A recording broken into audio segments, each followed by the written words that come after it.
it is proven in last 20 years that equities has been the best performing asset class. There is no doubt about it As in an any investor. period, as an investor. If you invested 20 years back, you are making far much more money than what you invested in any form of land or gold or fixed deposit. That is very true. Can you give us some trick how to convince these people to invest in the market? The Indian mindset is, you must understand, we have suffered 8 to 10 generations of poverty. There is no sense of risk-taking here. Because if I lose what I have, I'm just down on the streets, there is no other opportunity for me. This is the understanding of the normal Indian person. Only now the younger lot, they know that if this doesn't work, I'll do something else or something else. But in the previous generations, if this fails, this is the end of my life. This has been the psyche. We have still not come out of that.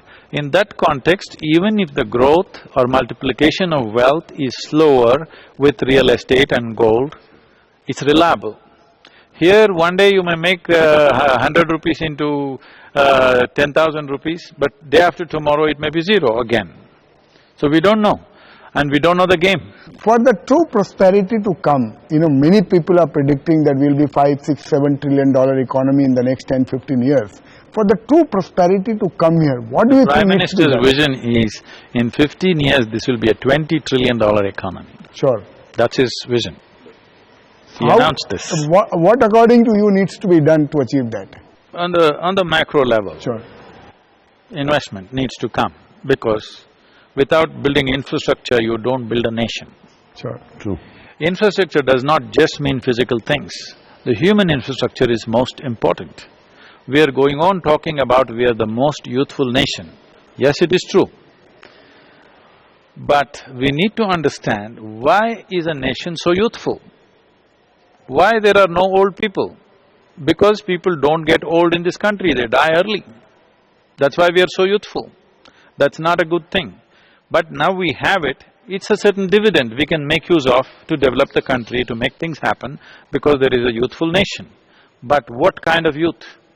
If you have empowered, skilled, inspired, focused youth, you are a miracle.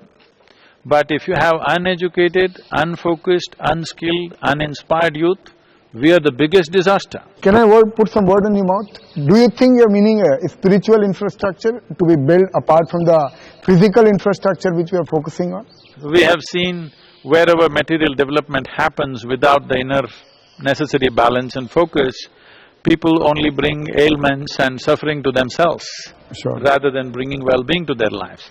Because if our interest is well-being of the people, not just competing with some nation or the other, our interest is the well-being. Whenever people use the word, India will become a superpower, I keep telling them, it is a very gross idea. We don't want to be a superpower. We want to see that no nation on this planet is a superpower. Everybody lives well with their citizens is what we want. We want that for our people and our country. So if this has to happen, infrastructure in terms of physical infrastructure is a must.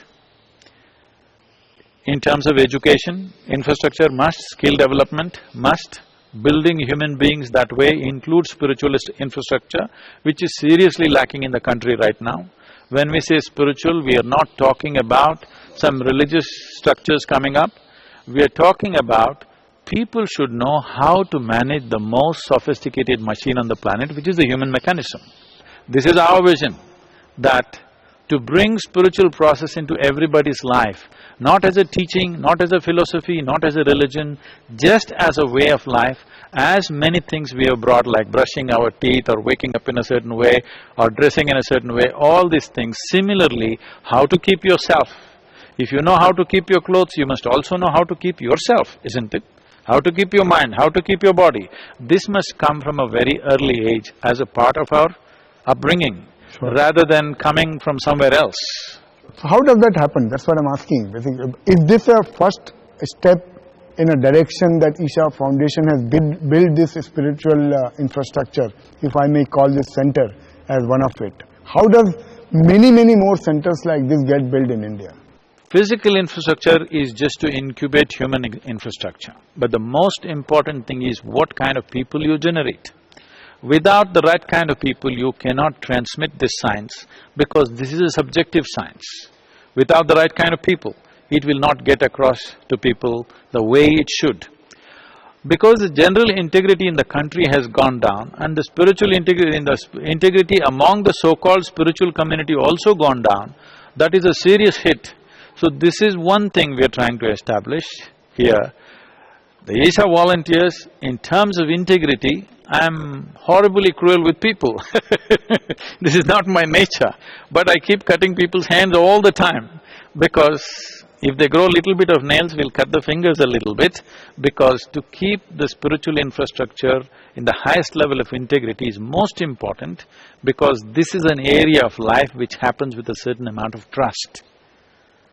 So to build that level of integrity and to maintain that purity of offering is a lot of work. We need to build people. India is known for spirituality, and I'm sure there are many more people like you in this country, but why are they not coming out into the society like you have done to… I think everybody is doing what they can do. Why do you think they're not doing? They're doing what they can do in the scale that they can do, maybe.